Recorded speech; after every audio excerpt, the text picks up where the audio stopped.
이건 거울 중에 거울입니다.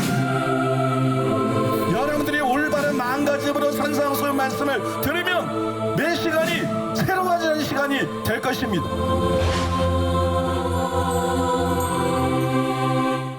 하나님의 말씀 함께 보시겠습니다.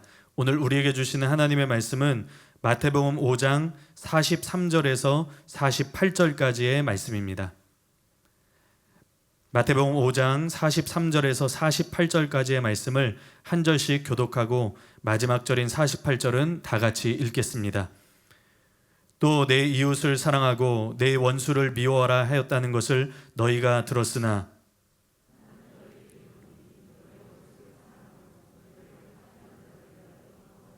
이같이 한즉 하늘에 계신 너희 아버지의 아들이 되리니 이는 하나님이 그 해를 악인과 선인에게 비추시며 비를 의로운 자와 불의한 자에게 내려주심이라.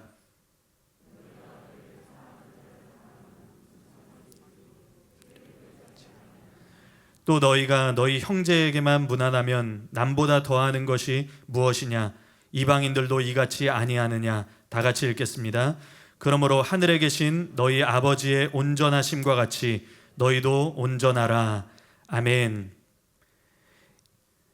이제 담임 목사님께서 나오셔서 원수 사랑을 가능하게 하는 실제적인 비결들, 이런 제목으로 하나님의 말씀 선포해 주시겠습니다. 예, 오늘은 본문 말씀을 가지고 원수 사랑을 가능하게 하는 실제적인 비결들, 이런 제목으로 말씀을 나누겠습니다. 원수를 사랑해야 된다. 그 다음에 핍박자를 위해서 기도해야 된다. 이거 뭐 모르는 사람 있나요? 어렸을 때부터 다 알고 있는 내용이고, 우리가 이제 굉장히 익숙한 내용인데, 문제는 이 말씀의 의미가 뭐냐? 그거는 아니죠. 원수 사랑하라는 말의 의미가 뭐냐? 박해자를 위해서 기도하라는 말의 의미가 뭐냐? 우리가 다 알고 있어요. 문제는 예수님이 우리에게 이렇게 명령하시는데 우리가 그대로 못한다는 거 아니에요? 그게 우리 마음에 갖고 있는 부담감이잖아요. 아주 소수의 사람을 제외하고 나는 예수님 말씀대로 정말 원수도 사랑하고 나는 예수님 말씀대로 정말 박해자를 위해서 기도하는 삶을 살고 있다. 이렇게 자신 있게 말할 수 있는 사람은 많지 않을 것 같아요. 대부분의 이 말씀 때문에 부담감을 느끼고 살 것 같아요. 아, 원수도 사랑하라 그러셨는데 이 원수를 도대체 어떻게 사랑하나? 사랑이 안 되는데. 박해자를 위해서 기도하라 그랬는데, 야, 이 박해자를 위해서 기도할 마음이 별로 안 생기는데, 삶 속에서 그게 잘 안 되는데, 예수님이 이렇게 명령하셨는데 어떻게 해야 되나? 이런 갈등들이 많을 거예요. 그래서 우리가 산상수훈을 설교하면서 그 말씀의 의미를 정확하게 파헤치는데 우리가 초점을 맞추고 설교를 많이 했는데요. 이 원수 사랑에 대한 설교를 준비할 때는 제가 다른 데 초점을 맞춰서 설교를 준비했어요. 어떻게 하면 이거를 아는 게 아니라 실제로 원수를 사랑하게 만들 수 있을까? 어떻게 하면 실제로 박해자를 위해서 기도하는 그런 사람이 되게 할 수 있을까? 여기에 주안점을 두고 그렇게 설교를 준비했고요. 지난 시간 말씀도 거기에 초점이 맞춰져 있고 또 오늘 말씀은 더구나 거기에 초점이 맞춰져 있습니다. 그래서 그런 관점에서 여러분들이 설교를 들으시면 될 것 같아요. 우리가 예수님이 명령한 대로 원수를 사랑하고 박해자를 위해서 기도하는 자가 되려면 어떻게 해야 될까요? 그렇게 해야 된다는 건 아는데 도대체 어떻게 해야 우리가 실제로 그 말씀대로 살 수가 있을까요? 여러분 잘 아는 케네스 해긴 목사님은 당신의 원수를 사랑하라, 이런 제목의 설교에서 원수 사랑의 비결에 대해서 이렇게 썼습니다. 당신의 친구를 사랑하는 것은 쉽습니다. 그렇지 않습니까? 네, 그들은 너무 사랑스럽습니다. 하지만 원수는 사랑스럽지 않습니다. 원수는 사랑스럽게 행동하지 않습니다. 그들은 항상 사랑으로 당신을 대하지 않습니다. 그렇죠? 나는 너희에게 말하노니 너희 원수들을 사랑하고. 당신은 어떻게 그렇게 할 수 있습니까? 당신이 거듭나서 하나님의 사랑이 당신 안에 있지 않으면 당신은 그렇게 할 수 없습니다. 자연인은 그렇게 할 수 없습니다. 불가능합니다. 그러나 성경은 말씀합니다. 성령으로 말미암아 하나님의 사랑이 우리 마음에 부음바 됨이니 어떤 종류의 사랑입니까? 하나님과 같은 종류의 사랑입니다. 성경은 우리가 아직 하나님의 원수였을 때 그분께서 우리를 사랑하셨다고 말씀합니다. 그리고 하나님의 사랑이 우리 심령에 부어졌기 때문에 하나님께서 사랑하시는 것처럼 우리도 사랑할 수 있습니다. 그러므로 당신의 원수를 사랑하십시오. 여러분들이 케네스 해기 목사님 책 아마 많이 보셨을 텐데 그 해기 목사님 책 읽다 보면 이런 내용 굉장히 많이 나오죠. 자주 이런 내용이 나오는데 로마서 5장 5절입니다. 하나님의 성령으로 말미암아 하나님의 사랑이 우리 마음에 부은 바 됨이니.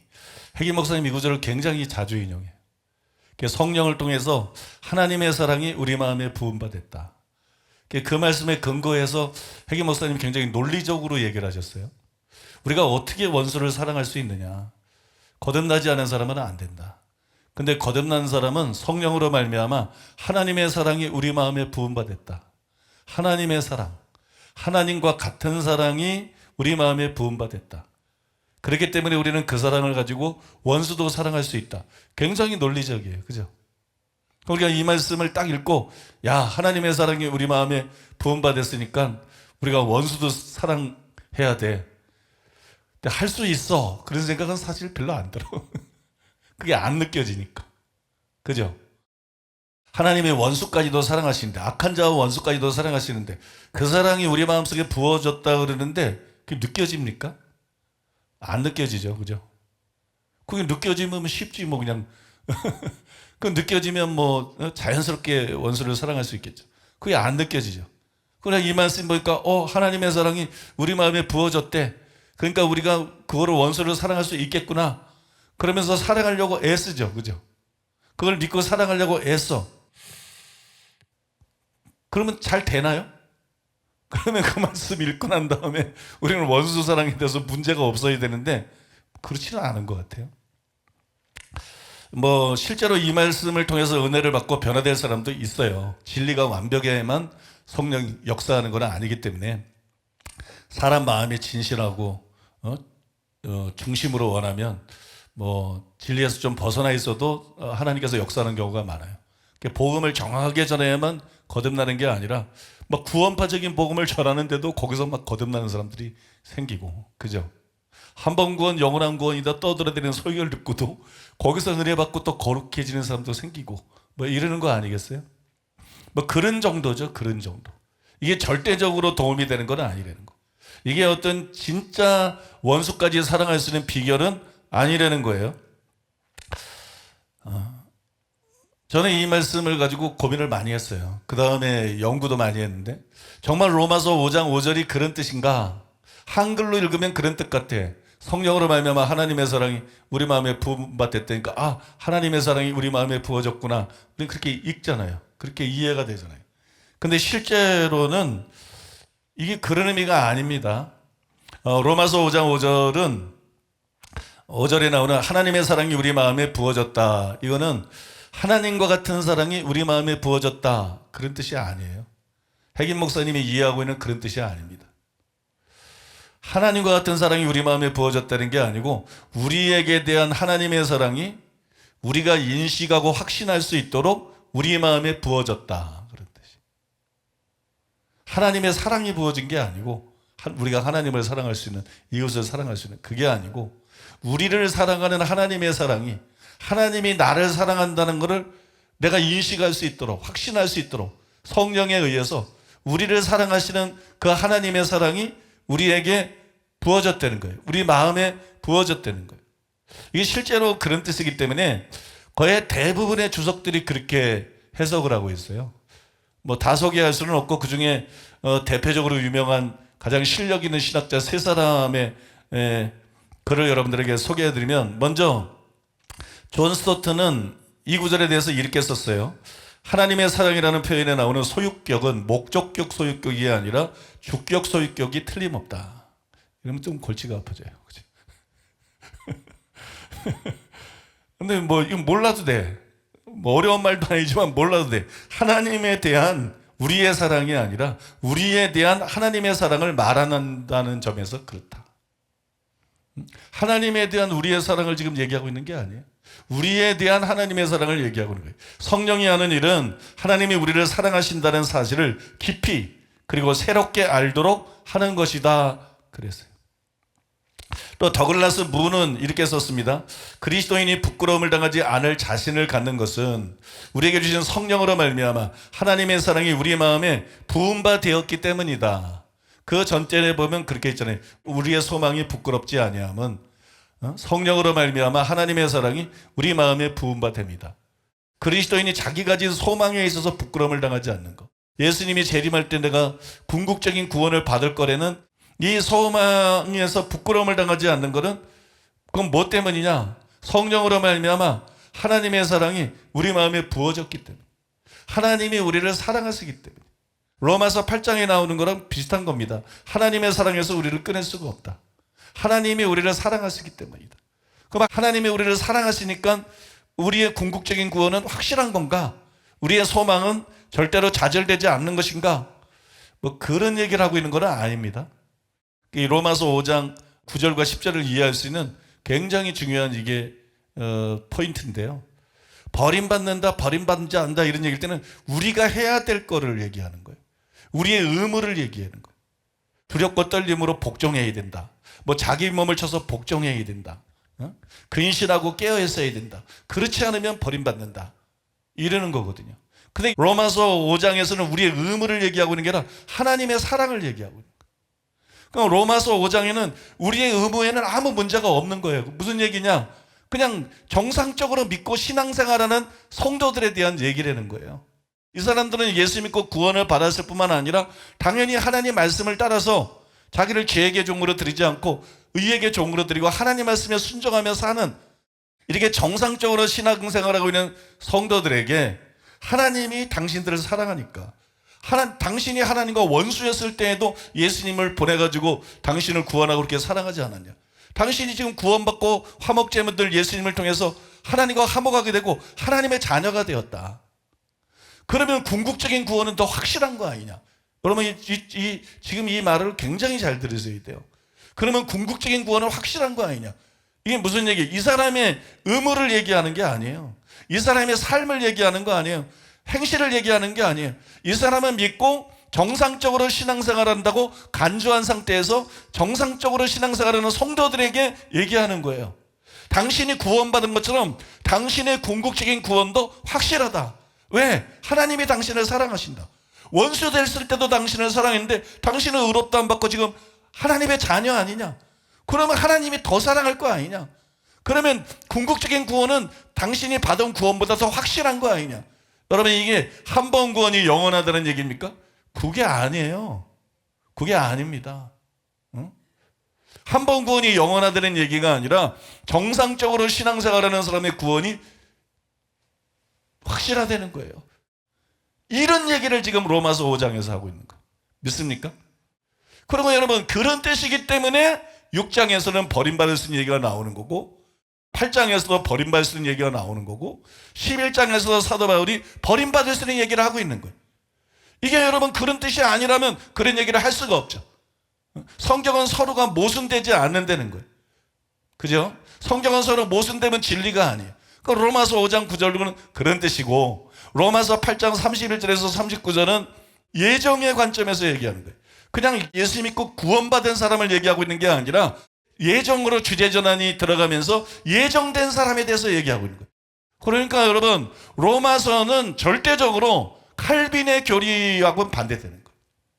칼빈의 주장하고 다른 거예요. 한 번 구원은 절대 영원한 구원이 아닙니다. 구원받은 사람도 버림받을 수 있다는 것이 로마서의 바울의 진짜 가르침입니다. 로마서 6장이나 로마서 8장이나 로마서 11장에서 너도 찍히는 바 되리라. 하나님의 인자 어미를 보라. 그렇지 않으면 너도 찍히는 바 되리라. 분명히 찍혀질 수 있고 버림받을 수 있다는 것을 말씀하고 있는데 이건 문맥을 암만 찾아봐도요. 그걸 뒤집을 수 있는 내용이 전혀 없어요. 그 장의 문맥뿐만이 아니라 로마서 전체의 문맥을 봐도 그걸 뒤집을 수 있는 게 없어요. 그건 액면 그대로 그런 의미인 거예요. 믿습니까? 육신대로 살면 반드시 죽을 것이로되 그럼 그건 죽는 거고 멸망당하는 거지. 그걸 여러분 뒤집을 수 있는 문맥이 전혀 없습니다. 그런 근거가 전혀 없습니다. 오늘 이 설명이 장로교 목사님들에게 복이 되기를 바랍니다. 장로교 성도들의 눈을 뜨게 해주기를 바랍니다. 그래서 그 목사님들이 진리로 돌아오고 그 성도들이 진리로 돌아와서 바르게 신앙생활하는 사람이 되기를 예수님의 이름으로 축복합니다. 더글라스 무의 글을 읽고 있었죠. 그죠? 그리스도인이 부끄러움을 당하지 않을 자신을 갖는 것은 우리에게 주신 성령으로 말미암아 하나님의 사랑이 우리 마음에 부음받되었기 때문이다. 이런 취지에서, 그리고 바울이 붓다라는 동사를 택한 것을 볼 때 우리의 하나님 사랑으로 보다는 우리에 대한 하나님의 사랑으로 풀어야 한다는 것이 분명하다. 하나님의 사랑을 우리의 마음속에 부어줬다는 것. 그러니까 하나님이 우리를 얼마나 사랑하는지를 말하는 것이지, 그 사랑이 부어졌다는 거지 우리가 하나님을 사랑하는 것에 대해서 말하는 게 아니라는 거예요. 그 사랑을 우리가 심판의 날에 받는다는 믿음의 근거는 하나님이 사랑하신다는 우리의 지적 인식에만 있는 것이 아니라, 또한 하나님이 십자가상에서 보여주신 사랑의 증명에만 있는 것도 아니라, 하나님이 우리를 사랑하신다는 내적이고 주관적인 확신에도 있다.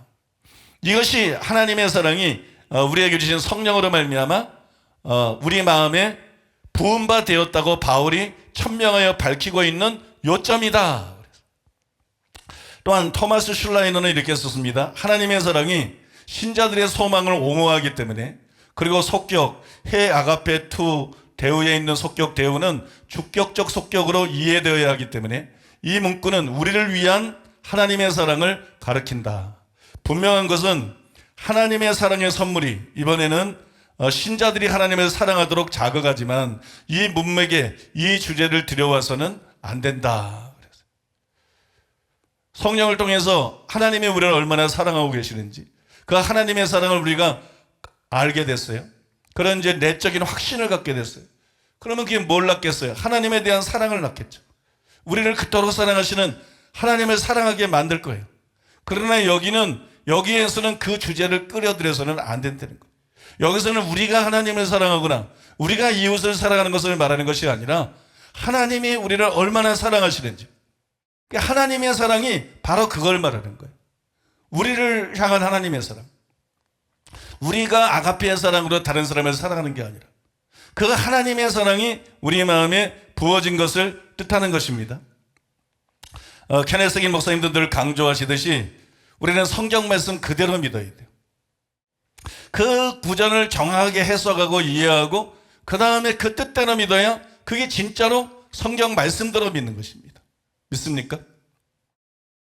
그런데 이 구절은 이웃은 물론 원수도 능히 사랑할 수 있는 하나님의 사랑이 우리 마음에 부어졌다, 그런 뜻이 아니에요.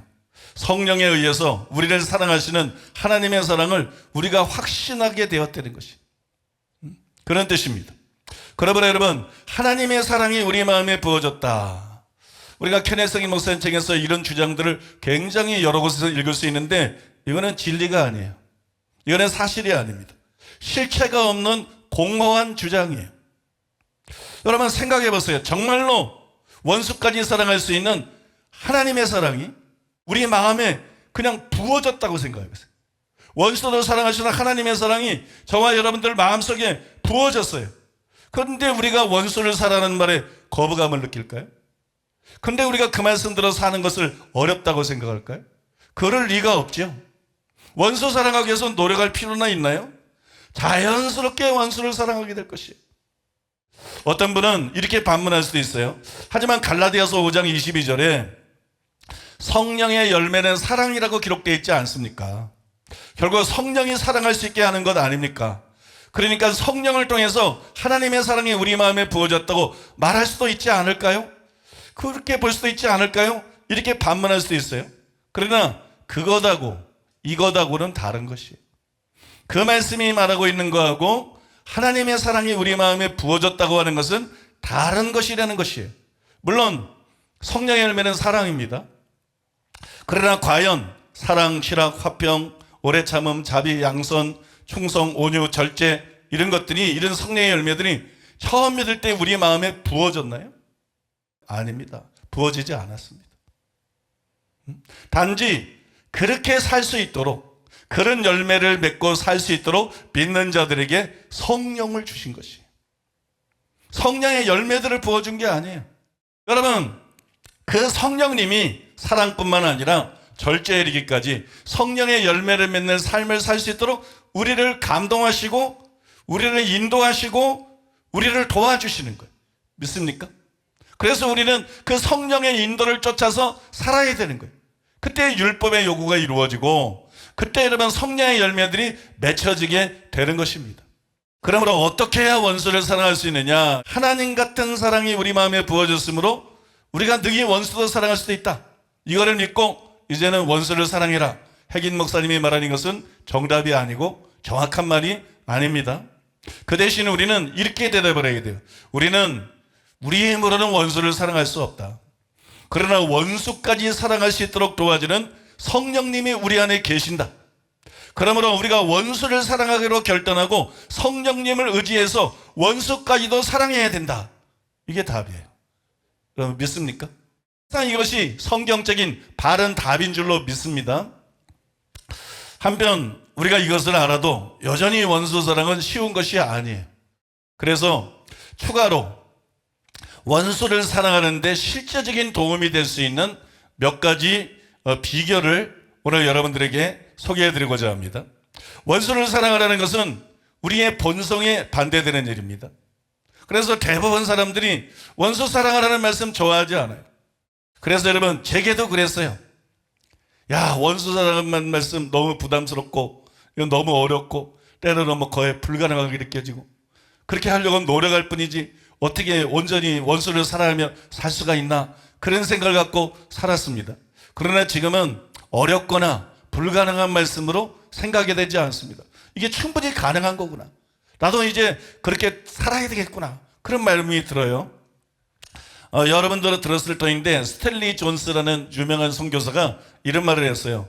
당신에게 잘못을 범한 사람을 위해서 기도해라. 그것은 적개심과 원한에 대한 해독제가 될 것이다. 원수를 사랑하고 핍박자를 위해 기도하라. 근데 사랑이 안 가. 그 다음에 그를 위해서 기도할 마음도 없어. 그럴 사랑이 내 속에 느껴지지 않아요? 그러면 원수와 핍박자를 위해서 그럴 마음이 없어도 기도하라는 거예요. 그러면 사랑하게 된다는 거예요. 여러분 이 말 대해서 어떻게 생각하세요?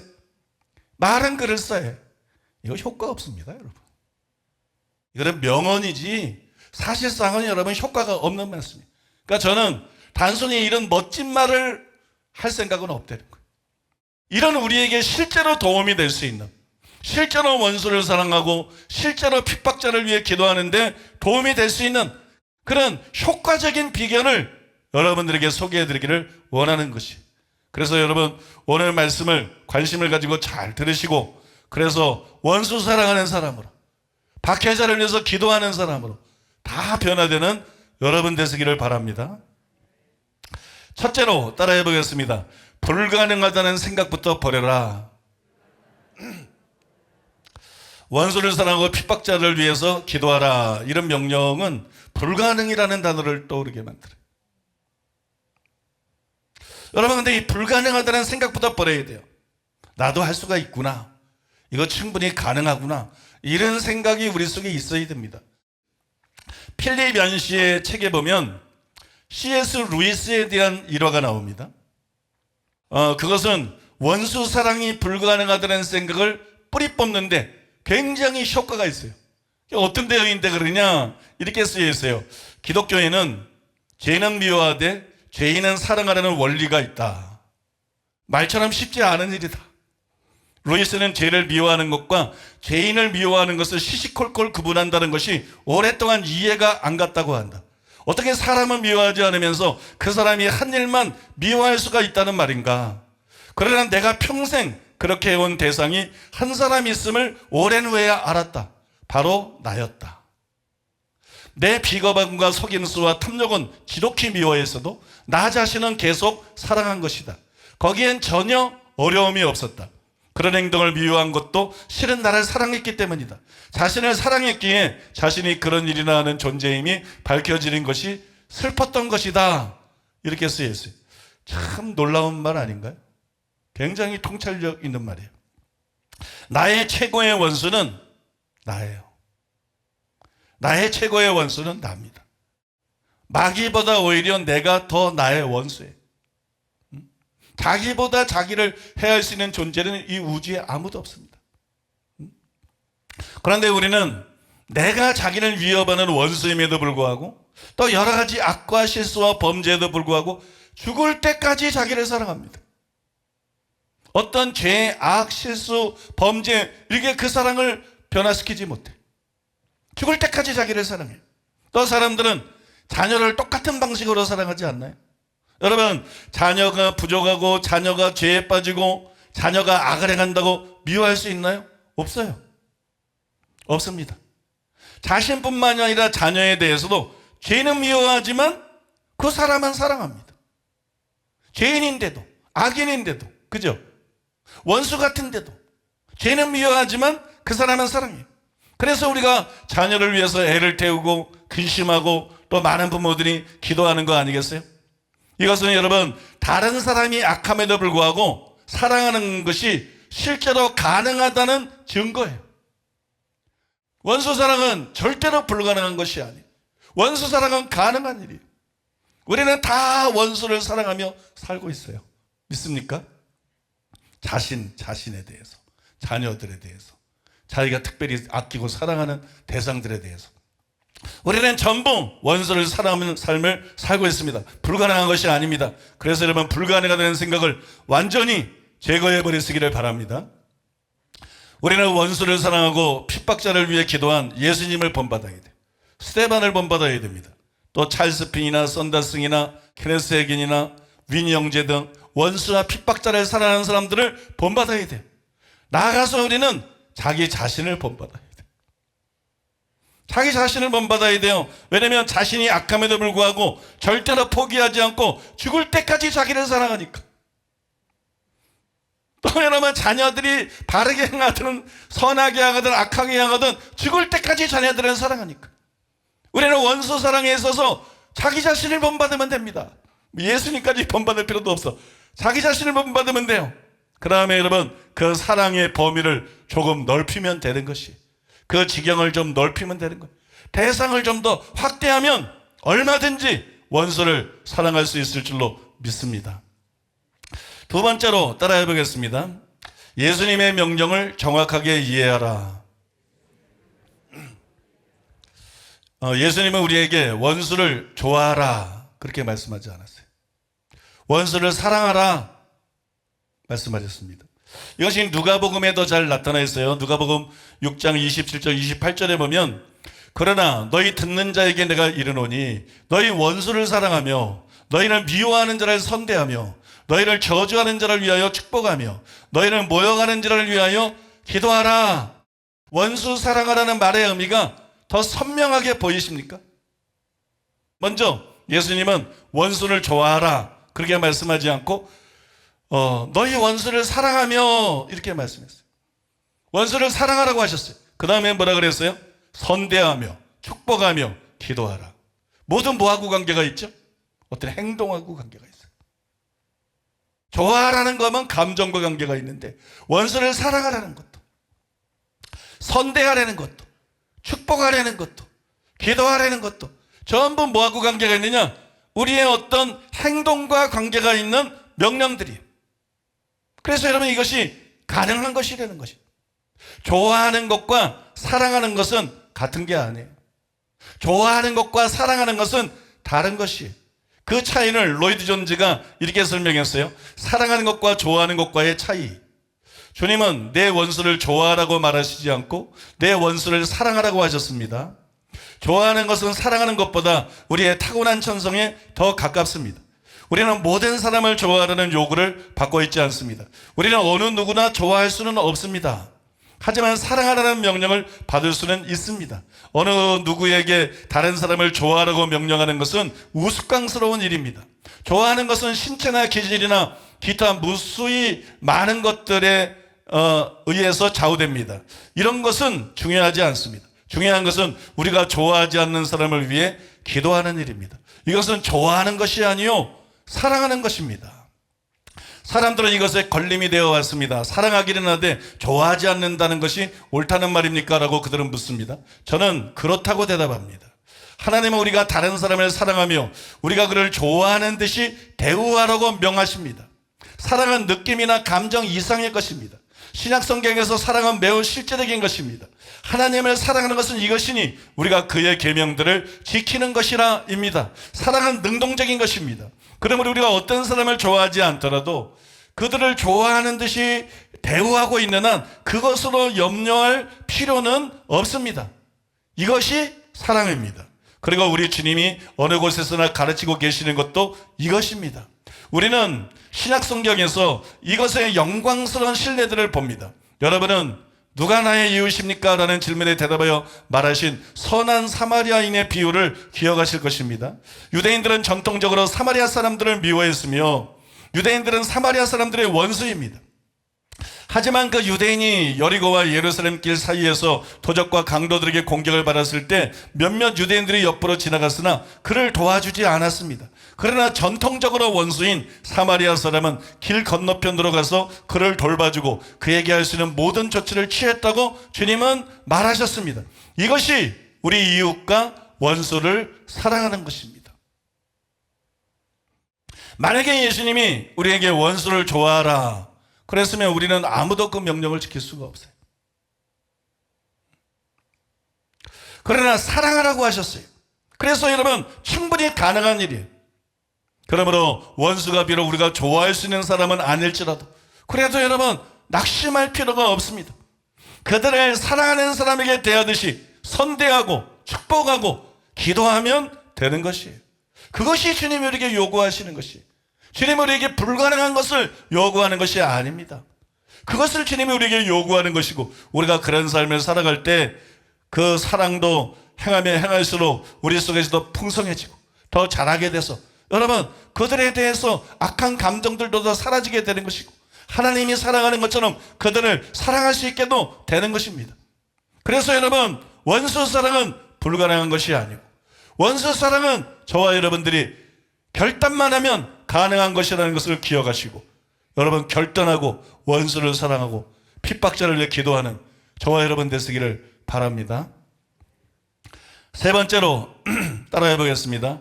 원수가 아니라 하나님 앞에서 살라. 본래 이 죄라고 하는 것은 하나님을 두려워하지 않기 때문에 짓는 거예요. 하나님을 실제로 두려워하면 죄를 짓지 않습니다. 즉 하나님을 의식하지 않기 때문에 짓는 거예요. 바꿔 말하면 하나님을 무시하기 때문에 짓는 거예요. 로마서 3장 10절이야 18절에 보면 특별히 18절에 보니까는 그들의 눈앞에 하나님을 두려워함이 없느니라. 그 앞에는 인류가 짓는 모든 죄들을 말했어요. 이방인이든 유대인이든 인류가 짓는 모든 죄들을 쫙 열거하고 난 다음에 왜 그러면 인류가 이런 죄 가운데 사느냐? 그들 앞에 하나님을 두려워함이 없느니라. 하나님을 두려워하지 않기 때문에 사람들이 여러분 죄를 짓는다는 거예요.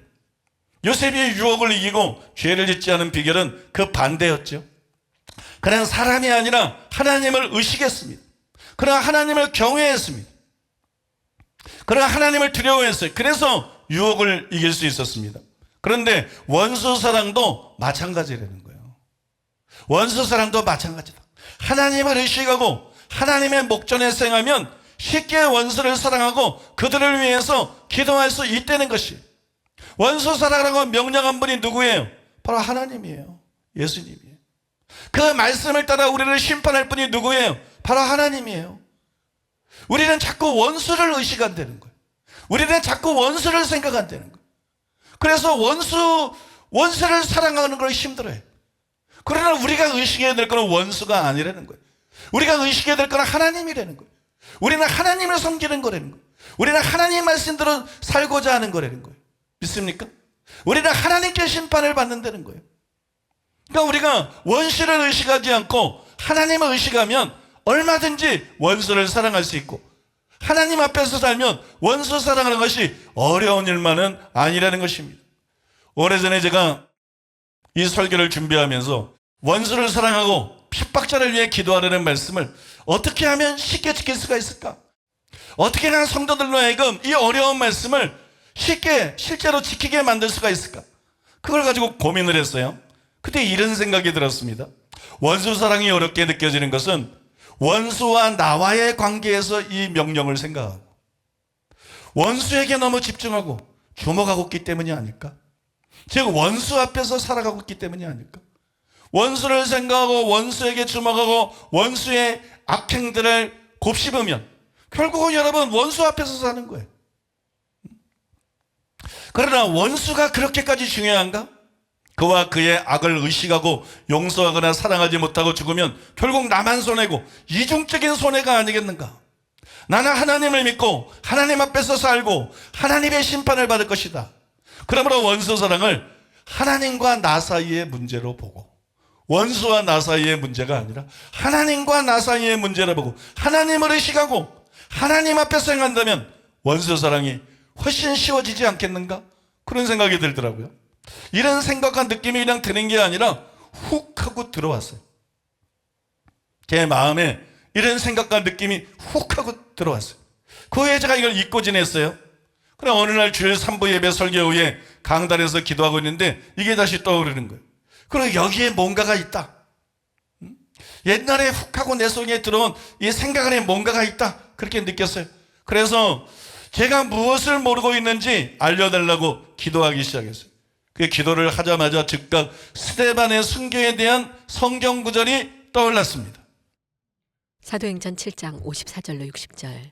그들이 이 말을 듣고 마음에 찔려 그를 향하여 이를 갈거늘 스데반이 성령 충만하여 하늘을 우러러 주목하여 하나님의 영광과 및 예수께서 하나님 우편에 서신 것을 보고 말하되 보라 하늘이 열리고 인자가 하나님 우편에 서신 것을 보노라 한데 그들이 큰 소리를 지르며 귀를 막고 일제히 그에게 달려들어 성 밖으로 내치고 돌로 칠세. 증인들이 옷을 벗어 사울이라 하는 청년의 발 앞에 두니라. 그들이 돌로 스데반을 치니 스데반이 부르짖어 이르되 주 예수여 내 영혼을 받으시옵소서 하고 무릎을 꿇고 크게 불러 이르되 주여 이 죄를 그들에게 돌리지 마옵소서 이 말을 하고 자니라. 여러분 스데반은 순교할 때 원수들에 주목하지 않았어요. 하늘을 주목하고 예수님을 바라보았습니다. 시선을 원수에게서 예수님에게로 돌렸어요. 예수님을 바라봤어요. 예수님은 십자가 위에서 자신을 십자가에 못 박은 자들을 위해서 기도하신 분이 그 예수님께 주목했어요. 그리고 예수님을 바라보고 스데반은 이렇게 기도하면서 숨을 거두었습니다. 주여 이 죄를 그들에게 돌리지 마옵소서. 제게 들어왔던 생각과 원리가 같지 않나요? 그러면 여러분 이제 원수는 잊어버리세요. 원수를 생각할 필요가 없어요. 핍박한 자를 생각할 필요가 없어요. 그들의 악행에 집중할 필요가 없어요. 그러면 원수를 사랑할 수 없습니다. 여러분 원수를 잊어버리고 그들의 악행도 잊어버려야 돼요. 더 이상은 원수를 주목하는 것이 아니라 그래서 원수 앞에서 행하는 것이 아니라 하나님을 의식하고 하나님 앞에서 행해야 됩니다. 믿습니까? 그렇게 하면 원수 사랑이 결코 어려운 일이 아니라는 것이에요. 한편 본문 45절에 보면 이와 어느 정도 관련이 있는 말씀이 있습니다. 이같이 한즉 하늘에 계신 너희 아버지의 아들이 되리니 이는 하나님의 그 해를 악인과 선인에게 비추시며 피를 의로운 자와 불의한 자에게 내려주심이라. 이렇게 기록이 되어 있어요. 여러분 이 안에 원수를 사랑하고 핍박자를 위해서 기도할 수 있는 비결이 들어있습니다. 그것을 로이든즈가 잘 설명을 했는데 제게는 그 말이 굉장히 도움이 됐어요.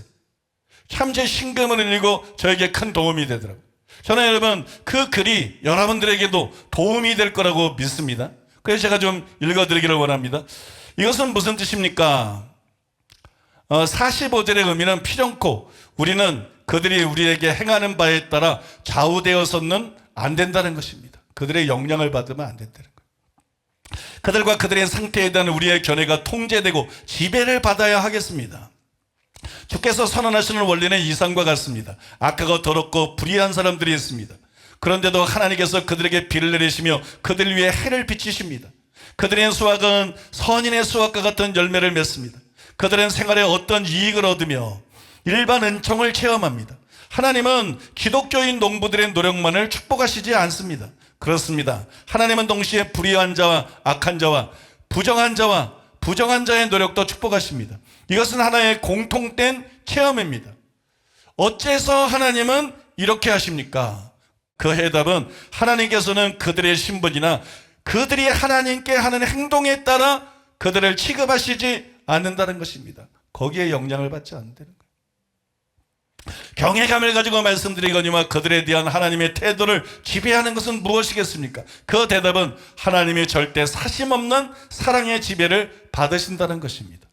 바꿔 말하면 하나님은 우리 속에 있는 그 무엇에 의존하지 않으십니다.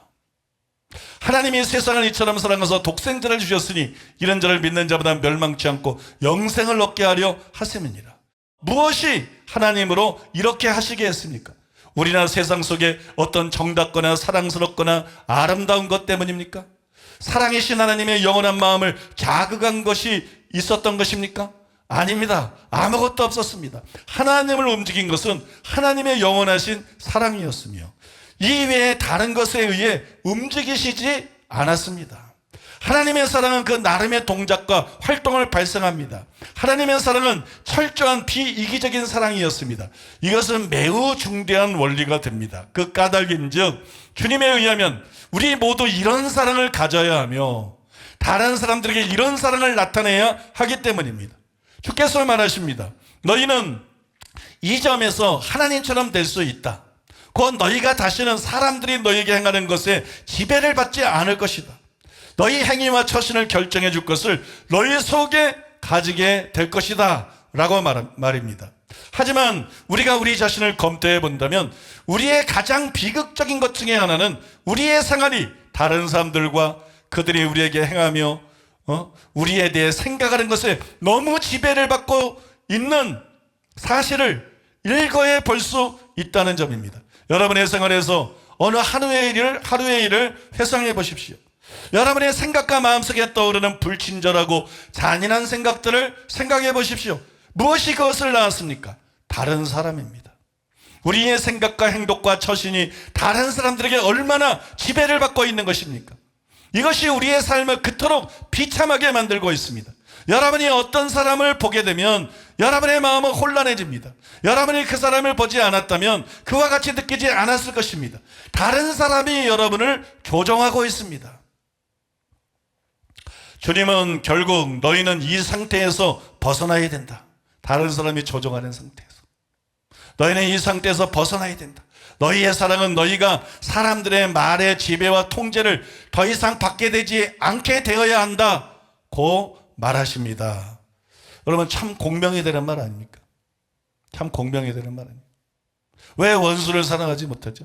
원수를 너무 많이 생각해. 왜 원수를 사랑하지 못하죠? 우리는 원수가 우리에게 향한 악행들에 꽂혀 있어. 원수들의 말과 원수들의 행동과 원수들의 악행에 우리는 너무 많이 영향을 받아. 그래서 원수 사랑하는 게 힘든 거 아닙니까? 왜 여러분 원수가 우리를 지배하게 내버려 둡니까? 왜 원수들이 우리를 다스리게 허용하게 합니까? 여러분 그래서 누구에게 이득이 되겠어요? 마귀만 좋아하게 되겠죠. 여러분 이제 우리는 원수를 잊어야 된다는 거예요. 원수들이 우리에게 행한 악도 잊어야 된다는 거예요. 그들에게 주목하지 말고 그들의 악에도 주목하지 말아야 된다는 거예요. 그래서 더 이상 그들이 우리를 지배하지 못하게 해야 된다는 거예요. 우리는 원수가 아니라 하나님의 은혜에 집중해야 되고, 우리는 원수가 아니라 하나님의 사랑에 집중해야 되고, 우리는 원수가 아니라 하나님의 말씀에 집중하고, 우리는 원수 앞에서가 아니라 하나님을 의식하고 하나님 앞에서 살아야 된다는 거예요. 그러면 여러분 원수 사랑이 결코 어려운 일이 아니라는 것입니다. 우리는 하나님의 자녀들이니까 하나님의 자녀의 삶을 여러분 살아가자는 것입니다. 믿습니까? 그렇게 결단하면 원수 사랑이 그렇게 어려운 일이 아니에요. 핍박자를 위해 기도하는 것도 그렇게 어려운 일이 아니에요. 믿습니까? 여러분 그렇게 하시는 여러분 되시기 바랍니다. 마지막 네 번째로 따라해 보겠습니다. 자신이 사랑의 빚진 자라는 사실을 잊지 말라. 하루는 제가 기도하는데 이런 생각이 들었어요. 내가 바로 하나님의 원수였구나. 그 생각이 갑자기 강하게 들어오는 거예요. 내가 바로 하나님의 원수였구나. 저만 그런 거 아니죠? 여러분도 다 하나님의 원수였어요. 우리는 하나님의 자녀이기 전에 그냥 일반 사람이 아니었어요. 세상 사람이 아니었어요. 우리는 하나님의 자녀이기 전에 하나님의 철천지 원수였어요. 다. 우리는 원래 원수였어요. 우리가 원수였어요. 우리가 하나님의 원수였어요. 로마서 8장 7절 육신의 생각은 하나님의 원수가 되나니 이라 하나님의 법에 굴복지 아니할 뿐 아니라 할 수도 없습니다. 예수 믿고 거듭나기 전에 육신의 생각이 우리를 다스렸습니다. 그중에 뭐 도덕적인 사람도 있고 그중에 뭐 인격이 훌륭한 사람도 있지만 마음이 만물보다 부패하고 썩었어요. 속이 다 썩었어요. 서경과 바리새인 들어보니까 회칠한 당 같고 평토장한 무덤 같았던 것처럼 온 인류의 마음이 다 그랬어요. 만물보다 거짓되고 심히 부패한 것이 인간의 마음이다. 마음에서 온갖 악한 생각, 더러운 것이 올라와서 그 사람을 더럽힌다. 이게 인류의 실상 아닙니까, 여러분? 이게 여러분 전 인류의 실상입니다. 그게 우리였어요. 그게 바로 하나님의 원수입니다. 하나님의 원수. 육신의 생각 때문에 하나님의 원수. 우리는 하나님의 원수였어요. 골로새 1장 21절 전에 악한 행실로 멀리 떠나 마음으로 원수되었던 너희를 야고보서 4장 4절 간음한 여인들아 세상과 벗된 것이 하나님의 원수됨을 알지 못하냐. 그런지 너 이제 세상과 벗이 되고자 하는 자는 스스로 하나님과 원수되게 하느니라. 여러분 세상을 좋아했어요. 세상 것을 원했어요. 그죠? 돈, 명예, 권세, 세상의 성공을 위해 살았어요. 그게 다 하나님의 원수들이에요. 하나님은 그딴 것을 위해서 사람을 지은 것이 아닙니다. 사람은 동물이 아닙니다. 믿습니까? 사람은 여러분 하나님의 모양과 형상대로 지음 받았고 사람은 영원히 사는 존재로 지음을 받았기 때문에 사람은 천국을 바라봐야 됩니다. 사람은 하나님을 닮아야 됩니다. 사람은 하나님의 대리자로 지었기 때문에 하나님께 순종하고 하나님께 충성해야 됩니다. 근데 그게 아니라 자기의 왕국을 세우고 돈을 벌고 성공하고 그죠? 명예를 얻고 권력을 얻고 다 그런 거 위해 살지 않았습니까? 뭐 고상한 거 위해 살았습니까? 공부를 해도 그거 위해서 하고 열심히 일해도 그거 위해서 하고 계획을 세워도 그거 위해서 하고 이게 다 하나님의 원수들이에요. 세상과 벗된 사람들 하늘의 것이 아니라 위의 것이 아니라 땅의 것 세상 것을 추구하며 우리가 살았어요. 육신의 생각, 악한 행실, 세상과 벗된 것 그게 우리 아니었습니까 여러분? 우리는 이 세 가지로 인해서 하나님의 원수였습니다. 모든 목사들과 모든 신자들이 하나님의 원수였어요. 고상한 사람 아무도 없어요. 훌륭한 사람 아무도 없어요. 거룩한 사람 아무도 없어요. 다 이런 하나님의 원수였어요. 그게 우리입니다. 그런데 하나님께서 그런 원수인 우리를 심판하고 멸하셨느냐? 도리어 우리를 사랑하시고 우리에 대해서 오래 참으시고 우리를 구원하셨어요. 그게 로마서 5장 10절에 나옵니다. 곧 우리가 원수 되었을 때 그의 아들의 죽으심으로 말미암아 하나님과 화목하게 되었은즉 이렇게 말했어요. 이로 인해서 우리는 사랑의 빚진 자들이 된 것이 모든 그리스도인들은 사랑의 빚진 자입니다. 하나님의 원수들인데 철천지 원수들인데 하나님이 사랑하시고 용서하시고 구원해 주시고 아들을 희생하시고 하나님의 자녀로 삼아주셨기 때문에 모든 그리스도인은 원수 사랑의 빚진 자들이 믿습니까? 원수 사랑의 빚진 자. 원수 사랑은 다른 거 아닙니다. 우리가 받은 하나님의 사랑을 반환하는 것입니다. 우리가 받은 하나님의 사랑을 다른 사람에게 베푸는 것입니다. 하나님의 원수였던 우리가 하나님께 받은 사랑을 우리의 원수들에게 베푸는 것입니다. 그러면 여러분 원수 사랑은 대단한 선이 아닙니다. 대단한 선을 행하는 것이 아니라 빚을 갚는 것입니다. 그것은 마땅한 것이고 그것은 여러분 당연한 것입니다. 여러분 이런 깨달음이 있어야 되고 이런 인식의 변화가 있어야 돼요. 때문에 그날 이런 생각이 저에게 밀려 들어왔습니다. 하나님은 내가 죄인이고 원수였을 때 나를 사랑하셨다. 나의 죄와 악에도 불구하고 사랑하셨다. 그런데 원수나 핍박자의 악이 왜 나에게 문제가 되는가? 나의 죄나 악이 하나님께 문제가 되지 않았는데 그 거룩하신 하나님께 문제가 되지 않았는데 원수들의 악과 죄는 왜 나에게 문제가 되는가? 나의 죄와 악에도 불구하고 하나님은 나를 사랑하셨는데 그러면 나는 왜 원수의 죄와 악에도 불구하고 그들을 사랑하지 못하나? 하나님이 나에게 하신 것처럼 그들을 불쌍히 여기면 그만 아닌가? 하나님이 나를 사랑하신 것처럼 그들을 사랑하면 그만 아닌가? 그런 생각이 드는 거예요. 나중에 제가 설교를 준비하다 보니까 로이드 존즈가 저보다 먼저 이것을 깨달았더라고요. 그리고 이렇게 여러분 그가 말을 했어요. 무엇이 기독교인을 이렇게 특별한 사람으로 만드는 것입니까? 원수까지 사랑하는 사람으로, 핍박자를 위해 기도하는 사람으로.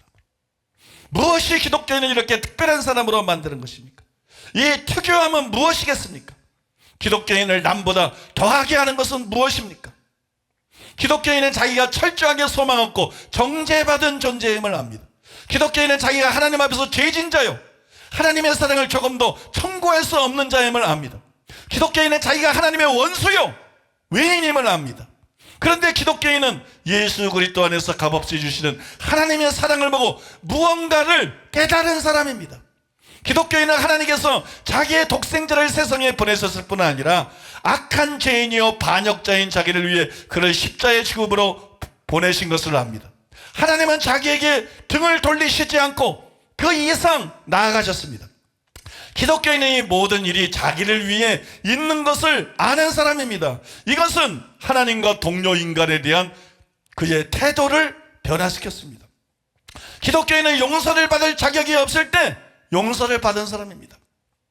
그러니 그가 원수를 용서해 주지 않을 권리가 어디에 있겠습니까? 그래서 참 여러분 설명을 잘했어요. 우리는 자기를 알고 은혜를 아는 자가 돼야 돼요. 자기를 알고 은혜를 아는 자. 그 은혜를 너무 쉽게 잊어버리면 안 돼. 자기를 아는 자만 회개를 할 수가 있어요. 심령이 가련한 자가 그래서 첫 번째 나오는 거예요. 자기를 아는 자만 믿을 수 있어요. 자기를 아는 자만 거듭날 수 있어요. 자기를 모르는 자는 절대로 구원받지 못합니다. 교회 안에서는 수십 년 예수 믿어도 명목상의 신자로 있거나 외식하는 자는 그 사람들을 보면 자기를 모른다는 거예요. 대화를 하는 거 보면 자기를 몰라요. 다른 사람은 그 사람이 어떤 사람인지 다 아는데 그 자신은 자기가 어떤 존재인지를 몰라요. 바리새인처럼 자기는 선하고 의롭고 경건하다고 생각해요. 그래서 회개하지 않고 지옥 가는 거예요. 목사도 장로도 권사도 집사도 이거 수두룩한 거예요. 제일 큰 은혜, 제일 첫 번째 은혜는 그 눈을 뜨게 해주는 거예요. 자기 실상을 보게 해주는 거예요. 그래서 심령이 가난하게 하는 거예요. 통회하게 하는 거예요. 믿습니까? 하나님 말씀 때문에 두려워 떨게 되는 거예요. 자기를 아니까. 자기를 아는 자가 회개하고 자기를 아는 자가 믿을 수 있어요. 자기를 아는 자가 구원받습니다. 예수님도 말씀하지 않았어요? 병든 자에게라 의원이 있을 때 있고 건강한 자는 의원이 있을 때 없다. 나는 의인을 부르러 온 것이 아니다. 죄인을 불러 회개시키러 왔노라. 그러니까 여러분 자기를 알아야 돼. 자기를 알고 은혜를 알아야 그래야 회개도 되는 거고 믿음도 갖게 되는 거고 거듭나는 거. 원수 사랑도 마찬가지다. 원수 사랑도 자기를 아는 데서 시작하는 거예요. 믿습니까? 자기를 알아야 원수를 사랑할 수 있는 거예요. 하나님의 은혜를 알아야 원수도 사랑할 수 있는 거예요. 여러분 생각해 보세요. 왜 10만 달란트 빚진 자의 비유에 나오는 종은 자기에게 고작 100데나리온 빚진 자를 용서하고 사랑할 수 없었을까요? 그것은 자기는 채권자고 동료는 채무자라고만 생각을 한 거예요. 자기를 모르는 거야.